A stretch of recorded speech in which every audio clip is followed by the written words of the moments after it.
आज की इस वीडियो में हम बात करने वाले हैं विकसित भारत बिल्डाथॉन 2025 के पोर्टल पर आइडिया या प्रोटोटाइप सबमिट करने की प्रक्रिया सही से कैसे करनी है, किन किन बातों का विशेष ध्यान रखना है, पूरी जानकारी हम जानेंगे। और सबसे पहले आप वेबसाइट vbb.mic.gov.in सर्च करके इसे ब्राउज़र में ओपन कर लेंगे। अब यहाँ पर लॉगिन बटन पर क्लिक करेंगे। अब आपके सामने दो लॉगिन ऑप्शन होंगे, टीचर लॉगिन और स्टूडेंट टीम लॉगिन। तो यहाँ स्टूडेंट टीम लॉगिन पर क्लिक करें। आइडिया सबमिशन का सारा कार्य स्टूडेंट की तरफ से ही होना है। अब आपके सामने टीम लॉगिन का पेज ओपन होगा, जहाँ टीम आईडी और टीम आईडी पासवर्ड जो है वो डालकर साइन इन पर क्लिक कर दें। अब आपके सामने स्टूडेंट्स के नेम ओपन हो जाएंगे। इन्हीं नेम्स के ऊपर आपको लॉगिन नाम का एक ऑप्शन दिखेगा, उस पर क्लिक करें।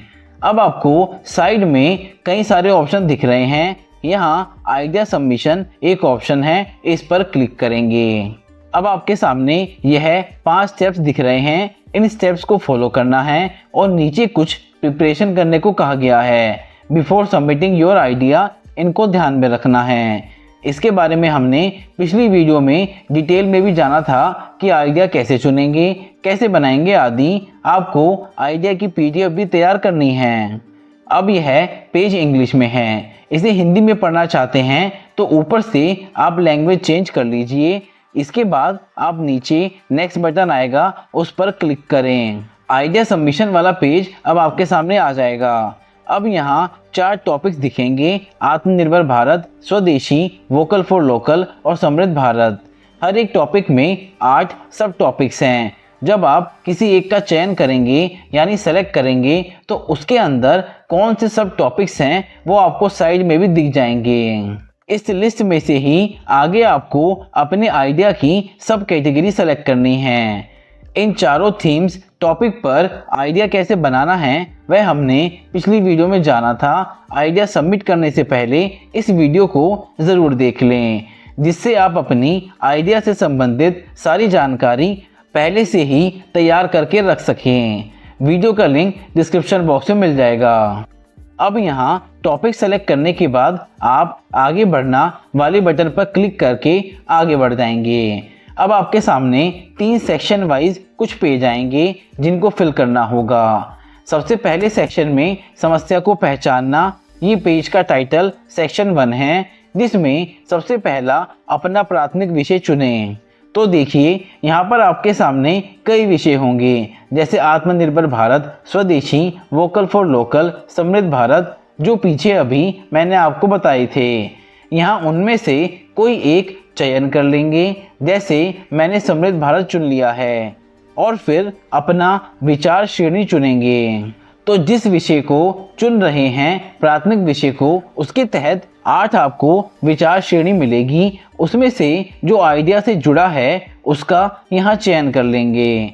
उदाहरण के लिए मैंने अपने प्रोजेक्ट के लिए यहाँ पर पर्यावरण के लिए जीवन शैली लाइफ जो समृद्ध भारत के तहत होगा वह चुना है। फिर आता है चुने कि आप किस भाषा में अपना विचार प्रस्तुत करना पसंद करते हैं, तो अपने हिसाब से भाषा का चयन करें। फिर अपने आइडिया का शीर्षक, सही नाम के बारे में सोचें, यहाँ समस्या के बारे में ना बताएं, तो यह भरना ज़रूरी है। आप आइडिया का शीर्षक टू द पॉइंट 500 लेटर्स का यहाँ लिख सकते हैं, जैसे मैंने लिखा है।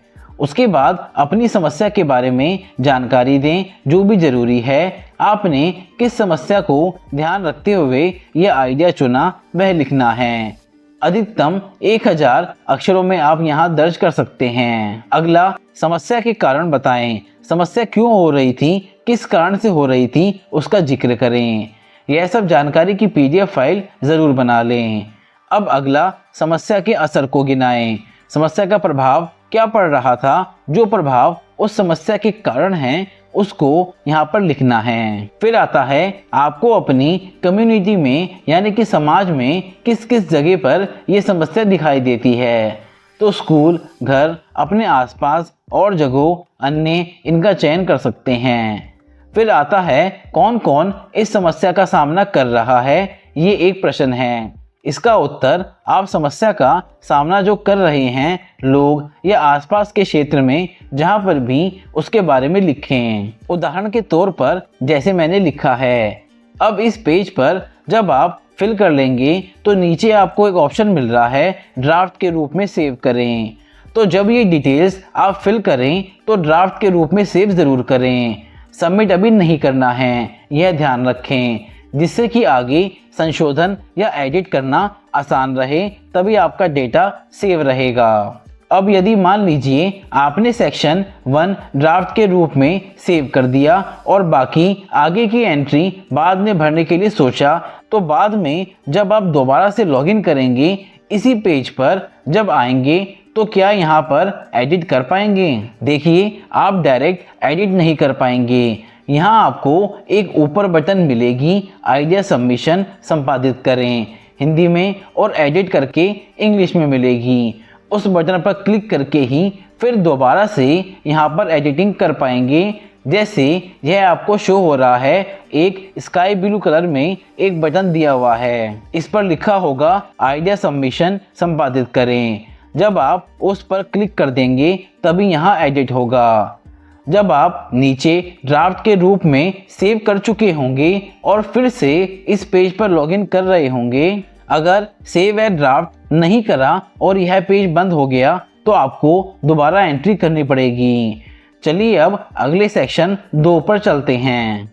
अब आपका सेक्शन 2 समाधान और यूज़र एनालिसिस वाला ओपन हो गया है। इसमें अपनी टीम से मिली समस्या को सुलझाने के तरीकों को बताइए। यहाँ पर एक्सप्लेन करना है, शब्दों में अपना समाधान साफ साफ बताना है।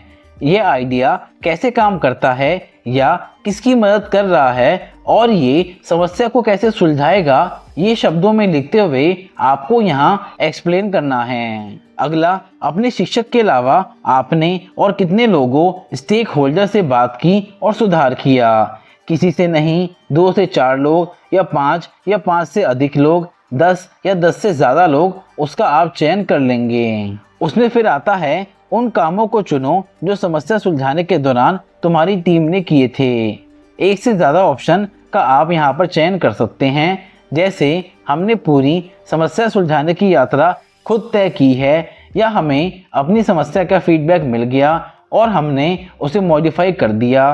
हमें अपनी आइडिया पे फीडबैक मिल गया और हमने उसे मॉडिफाई भी कर दिया। हमें प्रोटोटाइप में फीडबैक मिल गया और हमने उसे मॉडिफाई कर दिया। तो जो भी ऑप्शन एलिजिबल हो या आपको जो सही लगे, अपने प्रोजेक्ट के हिसाब से या आपकी जो भी यात्रा रही इस आइडिया को कंप्लीट करने में, बना के तैयार करने में, उनको टिक करके आप सेलेक्ट कर सकते हैं। फिर आता है आपकी टीम को जो फीडबैक मिला है उसके बारे में बताना है यहाँ, और यदि आपने कोई बदलाव किए हैं तो उसके बारे में लिखना है। और यदि कुछ फीडबैक नहीं मिला या कोई बदलाव नहीं किए तो इन केस तो आप यहाँ पर लिख सकते हैं मुझे कोई फीडबैक प्राप्त नहीं हुआ या कोई बदलाव नहीं किया, हिंदी या अंग्रेजी अपने हिसाब से। फिर नीचे आता है ऑप्शन ड्राफ्ट के रूप में सेव करें, इस पर क्लिक कर देंगे। अब चलते हैं अगले सेक्शन पर। अब आपके सामने सेक्शन 3 प्रोटोटाइपिंग यह ओपन होगा। आपको निम्नलिखित जानकारी अपलोड करनी है जो कि अनिवार्य है। पहला, आपके प्रोटोटाइप या आइडिया का वर्णनात्मक दस्तावेज या छवि, यानी एक PDF फाइल जिसमें आपने डॉक्यूमेंटेशन लिखित तौर पे तैयार किया हो, जो पॉइंट्स हमने अभी पहले डिस्कस करे हैं, और आपके आइडिया की फ़ोटो जो आपने बनाया हो, उनको एक साथ एक PDF में उसको यहाँ पर अपलोड करना है। अब आता है नीचे आपके समाधान की स्पष्ट व्याख्या करते हुए वीडियो, यानी आपका जो आइडिया है उसमें जो समस्या का समाधान किया है उसको स्पष्ट व्याख्या करते हुए वीडियो बच्चों को बनाना होगा। यह बहुत ही इम्पोर्टेंट पॉइंट है। इसमें केवल YouTube वीडियो का लिंक स्वीकार किया जाएगा, वह भी कम से कम 3 से 5 मिनट का होना चाहिए, उससे कम का नहीं। YouTube पर जो वीडियो आप बनाएंगे उसे आप अपलोड करेंगे और उसी का लिंक यहाँ पर आपको शेयर करना है, ना कि फाइल वीडियो के तौर पर यहाँ डायरेक्ट शेयर करनी है। अब वीडियो कैसे अपलोड करनी है उसके लिए ज़्यादातर सभी के अपने YouTube चैनल होते हैं, तो आप वहां अपलोड करके उसका लिंक शेयर कर सकते हैं। और जिन लोगों ने चैनल ओपन नहीं किए होंगे तो आप किसी अपने साथी के YouTube पर उसे अपलोड करके वहां से लिंक शेयर कर सकते हैं, या फिर आप मुझे वीडियो व्हाट्सएप कर सकते हैं, मैं आपको अपलोड करके लिंक प्रोवाइड करा दूंगा। अब आपको जो लिंक मिलेगा उसे लेकर यहाँ पर आप पेस्ट कर देंगे और एक नोट ऊपर लिखा है, इसको ध्यान से आप समझ लीजिए। जो भी फाइल और वीडियो का लिंक जो अपलोड कर रहे हैं, YouTube वीडियो का लिंक दे रहे हैं, दोनों का मैक्सिमम साइज एक साथ दो फाइलों का अधिकतम 10 MB, इससे ज़्यादा नहीं होना चाहिए। मैक्सिमम 10 MB तक का साइज होना चाहिए दोनों को मिलाकर, ये आप ध्यान रखें। जब आप नीचे वेरीफाई एंड अपलोड पर क्लिक करके वेरीफाई और फाइल अपलोड कर देंगे। अब नीचे आता है कि आपकी टीम ने वर्कबुक पूरी करके उसे स्कूल गाइड टीचर को जमा कर दिया है।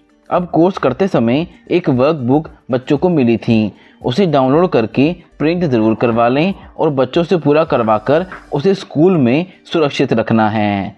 अब यदि कर दिया है तो हाँ, यदि नहीं किया है तो नहीं पर टिक करेंगे। अब यहाँ पर भी इसे ड्राफ्ट के रूप में सेव करें, क्योंकि अब आगे का पार्ट नहीं है तो नीचे अगला बटन नहीं मिलेगा। अब ड्राफ्ट के रूप में इसे सेव कर लें। फिर यदि आप चेक करना चाहें तो पीछे बटन पर क्लिक करके चेक कर सकते हैं सारे पेजेस, सेक्शंस को। और कोई संशोधन करना हो तो जैसे मैंने बताया था, आइडिया संपादित करें, जो ब्लू कलर की बटन है ऊपर, उस पर क्लिक करके एडिट कर सकते हैं। जब आपको कंफर्म हो जाए सब कुछ सही है तो फिर आपको सबमिट बटन पर क्लिक करना है। तो देखिए, सबमिट करते ही मैसेज आ गया, आइडिया को सफलतापूर्वक सबमिट करने के लिए बधाई। आगे जारी रखने के लिए कंटिन्यू पर क्लिक करें और आइडिया देखने के लिए यहाँ क्लिक कर सकते हैं। कंटिन्यू पर क्लिक करने के बाद अब आपके सामने पोस्ट सर्वे वाला ये डैशबोर्ड आ गया, जहाँ पर लिखा है कृपया सुनिश्चित करें कि आपकी टीम विचार प्रस्तुत करती है और आपके पोस्ट सर्वेक्षण को सक्षम करने के लिए शिक्षक पैनल में आपके शिक्षक द्वारा अनुमोदित है। तो जो विचार यानी आइडिया आपने सबमिट किया है वो टीचर्स लॉगिन में अप्रूव होगा। उसके बाद ही यहाँ पर post service student team login में हो पाएगा। तो अगले पार्ट की वीडियो में टीचर्स लॉगिन में आइडिया कैसे अप्रूव करेंगे, साथ में टीचर्स अपना पोस्ट सर्वे कैसे करेंगे, टीचर्स लॉगिन में अपना प्रमाण पत्र टीचर कैसे प्राप्त करेंगे, फिर स्टूडेंट टीम लॉगिन में आकर पोस्ट सर्वे कैसे होगा, क्योंकि जब आइडिया अप्रूव हो जाएगा टीचर्स लॉगिन में तो यहाँ पर पोस्ट सर्वे किया जा सकता है और स्टूडेंट लॉगिन टीम में। तो यह सभी जानकारियाँ हम अगली वीडियो में जानेंगे, इसलिए चैनल को सब्सक्राइब ज़रूर कर लें। तो साथियों, आज की वीडियो में इतना ही। वीडियो हेल्पफुल लगी हो तो वीडियो को लाइक और शेयर ज़रूर कर दें, और अगर आपने अभी तक चैनल को सब्सक्राइब नहीं किया तो सब्सक्राइब ज़रूर कर लें। जय हिंद।